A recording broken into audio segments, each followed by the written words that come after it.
नमस्कार दोस्तों, मैं हूं शिवम पांडे और आप सभी का स्वागत है आपके अपने चैनल ट्रिक पॉइंट में। दोस्तों, आज हम लोग इस वीडियो में प्राचीन व मध्यकालीन भारत के सिक्के को डिटेल में पढ़ने वाले हैं। यहाँ से एग्जाम में बहुत सारे प्रश्न पूछे जाते हैं और किसी भी बुक में आपको ये टॉपिक इकट्ठा नहीं मिलेगा।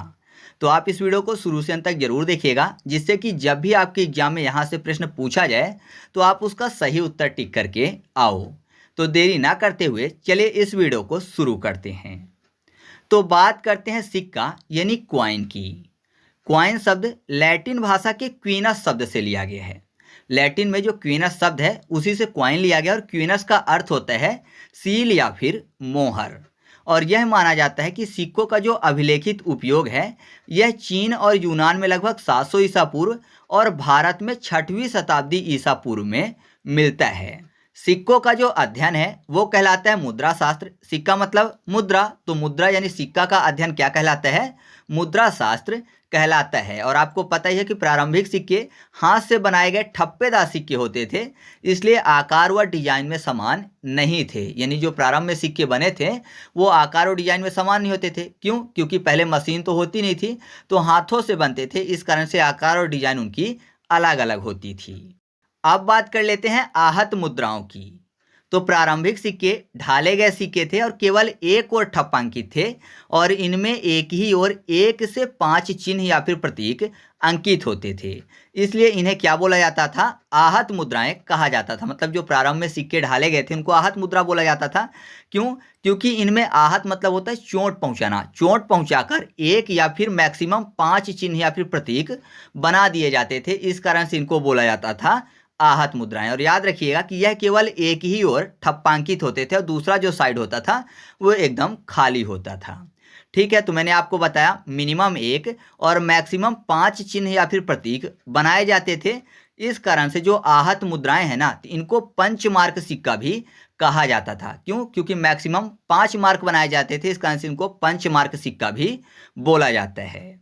और पाणिनि की अष्टाध्यायी में उद्घृत है कि आहत मुद्राओं में धातु के टुकड़े में प्रतीक अंकित किए जाते थे। मतलब ऐसा नहीं कि मिट्टी का बना दिया जाता था, केवल धातु का टुकड़ा होता था, उन्हीं में प्रतीक अंकित किए जाते थे।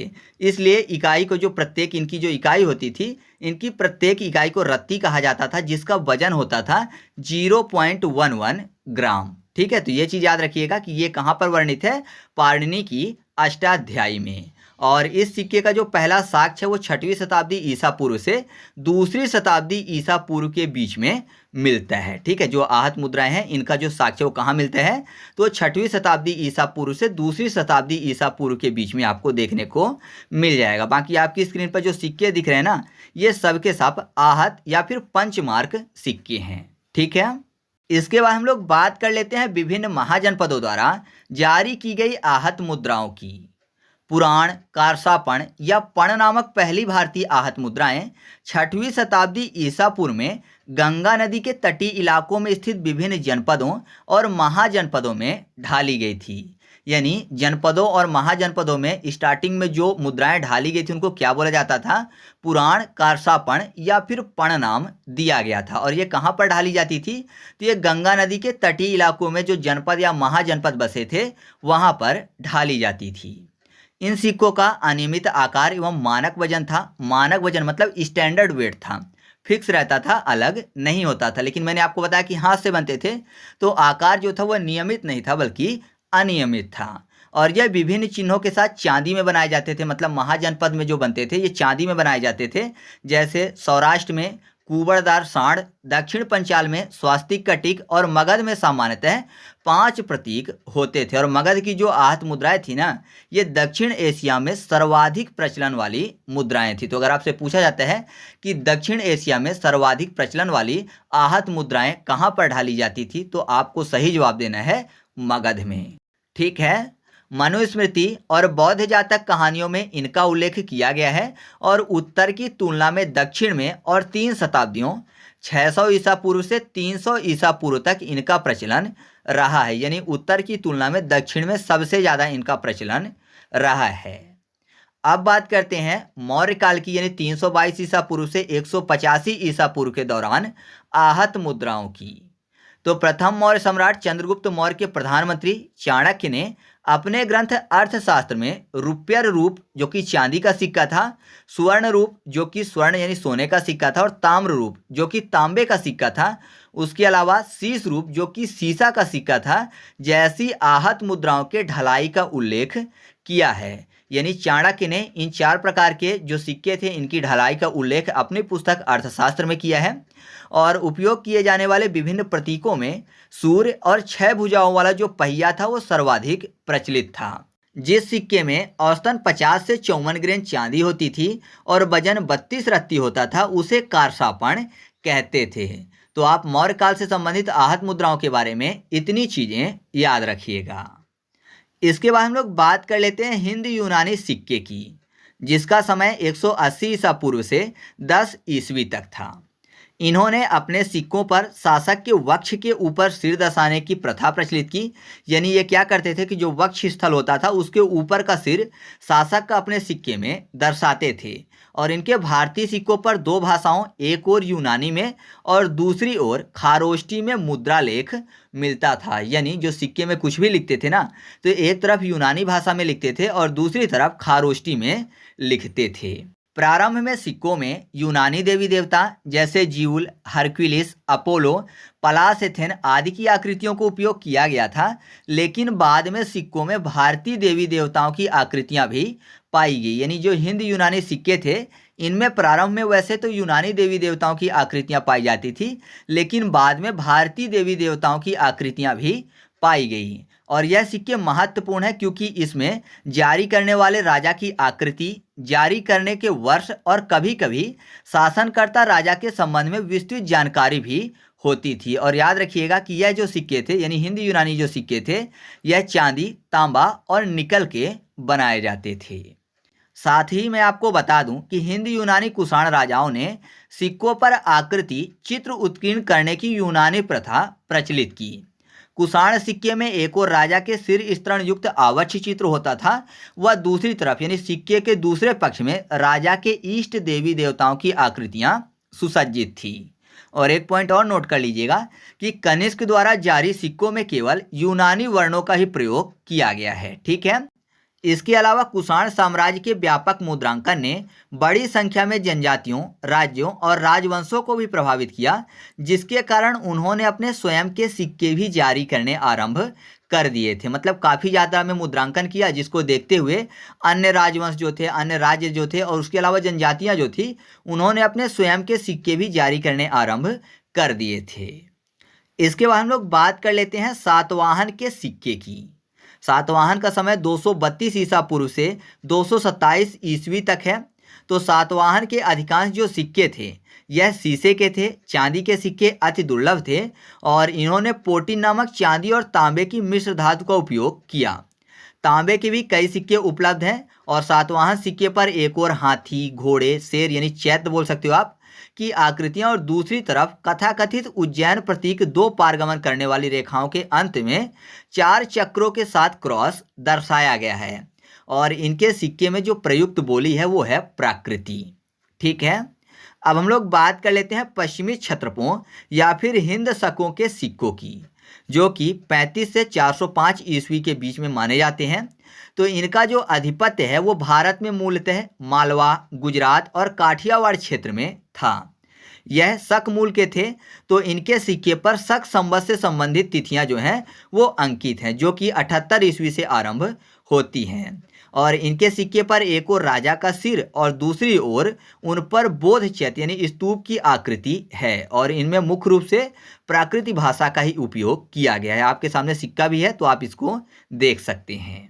ठीक है।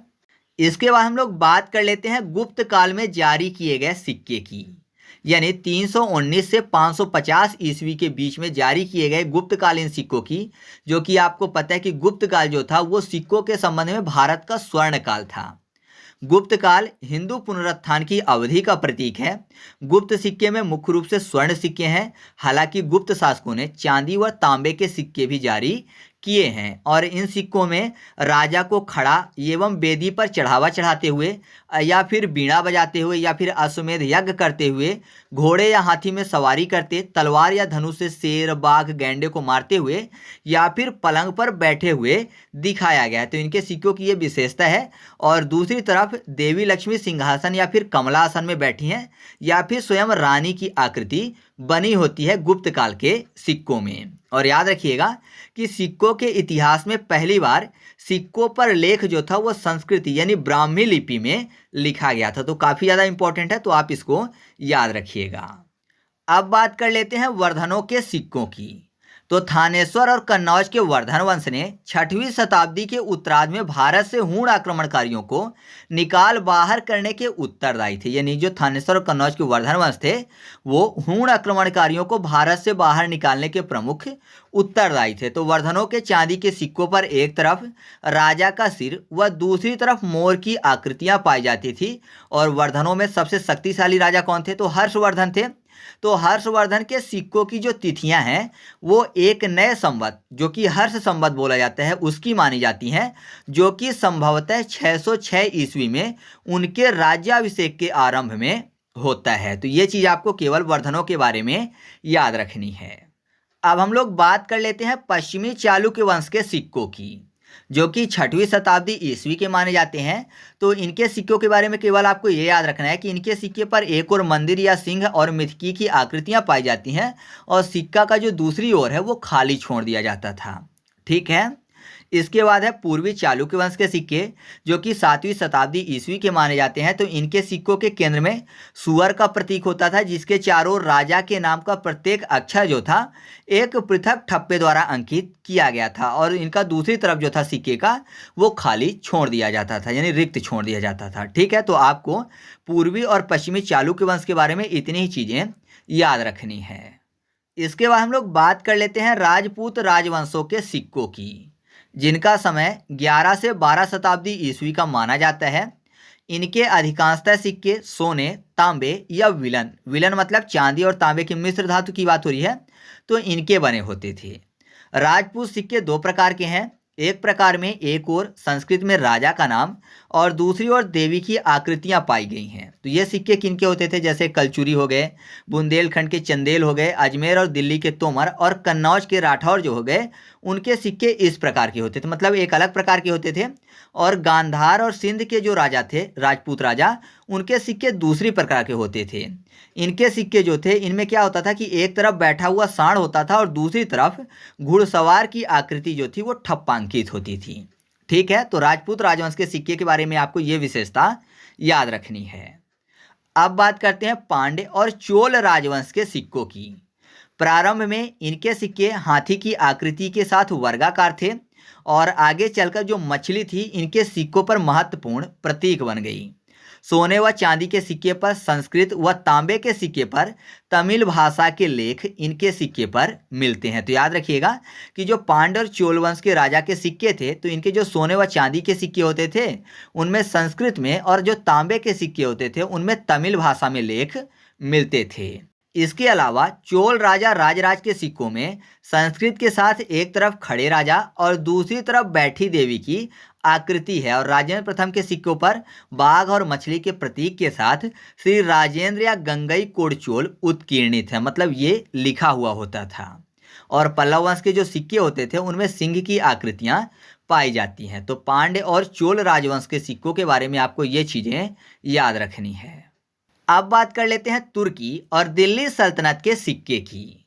तो तुर्की और दिल्ली सल्तनत के जो सिक्के थे इनमें सुल्तान का नाम, सुल्तान की पदवी और हिजरी पंचांग के अनुसार जो तिथि होती थी सिक्कों को ढालने के समय की वो लिखी होती थी। इसके अलावा तुर्की और दिल्ली सल्तनत के सिक्कों में सुल्तान का चित्र नहीं पाया जाता था। मैंने आपको बताया कि इससे पहले के जो सिक्के होते थे उनमें सुल्तान का चित्र यानी जो शासक था उसका चित्र बना होता था। लेकिन जो तुर्की और दिल्ली सल्तनत के सिक्के थे उनमें सुल्तान का चित्र नहीं पाया जाता था। क्यों? क्योंकि इस्लाम में मूर्ति पूजा पर प्रतिबंध है। और एक चीज और याद रखिएगा कि पहली बार सिक्कों पर टकसाल का नाम जो अंकित किया गया था वो तुर्की और दिल्ली सल्तनत के सिक्कों में ही अंकित किया गया था। इससे पहले ये नहीं देखा जाता था, मतलब किस टकसाल में जो सिक्के हैं वो ढाले गए हैं उसका नाम लिखा जाने लगा था।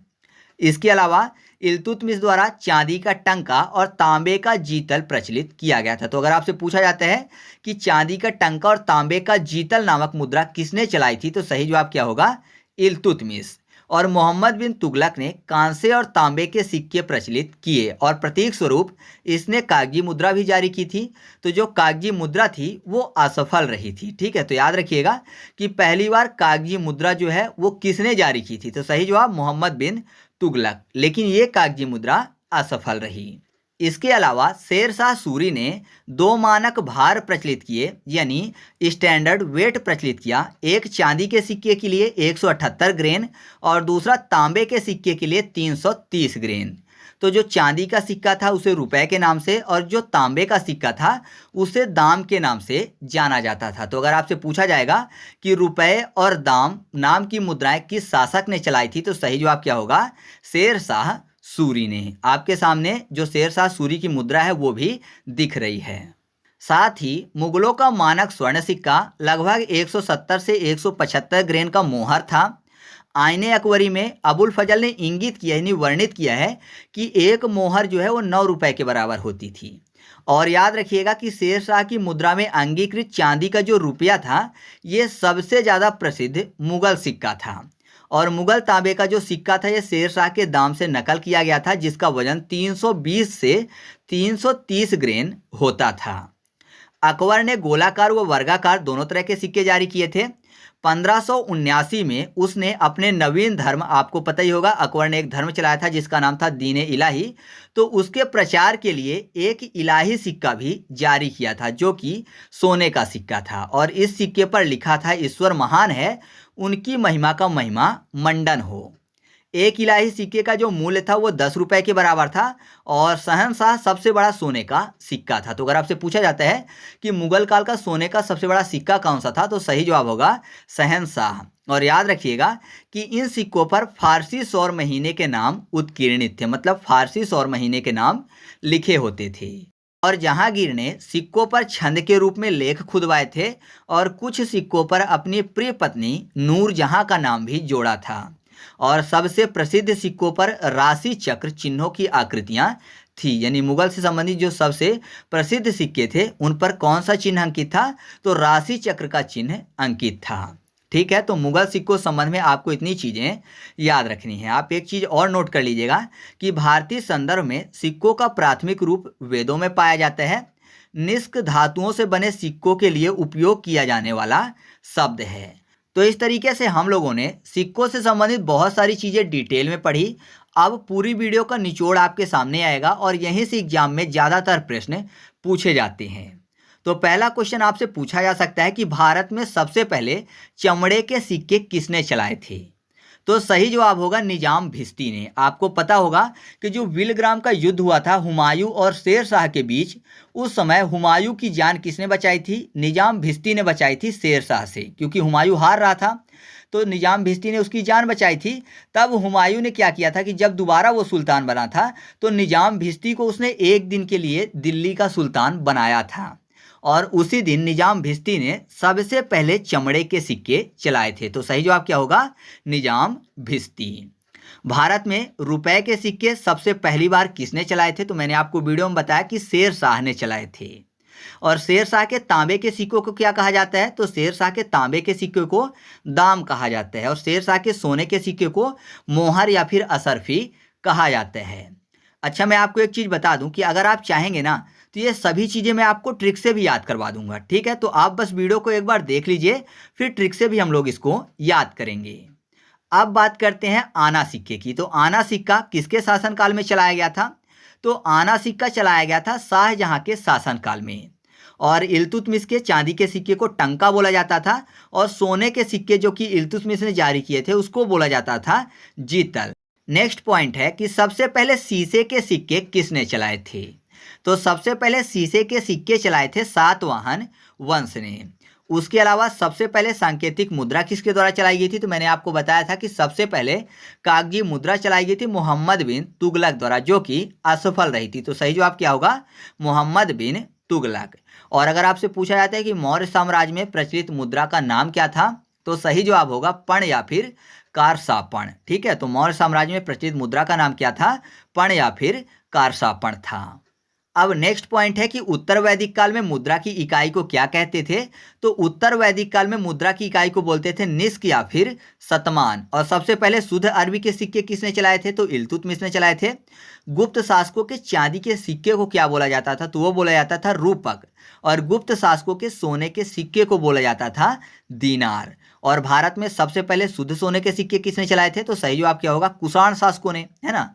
जो कुषाण शासक थे उन्होंने सबसे पहले शुद्ध सोने के सिक्के भारत में चलाए थे। और सबसे पहले सोने के सिक्के किसने चलाए थे? शुद्ध नहीं बल्कि सोना। तो सोने के सिक्के चलाए थे हिंद यूनानी ने, जबकि शुद्ध सोने के सिक्के कुषाण ने चलाए थे। और निसार सिक्का किससे संबंधित है? तो निसार सिक्का चलाया था जहांगीर ने। संसब सिक्का किसने चलाया था? तो अकबर ने चलाया था। और जलाली चौकोर सिक्का चलाया था जलालुद्दीन अकबर ने। और लास्ट पॉइंट है कि अदली सिक्का किसने चलाया था? तो सही जवाब होगा मोहम्मद बिन तुगलक। तो ये चीजें सिक्कों से संबंधित काफी ज्यादा महत्वपूर्ण है और एग्जाम में काफी बार पूछा जाता है कि कौन सा सिक्का किस शासक ने चलाया था। तो अगर आप चाहते हैं कि मैं आपको सभी सिक्के ट्रिक से याद करवा दूं तो आप कमेंट करके बताइएगा।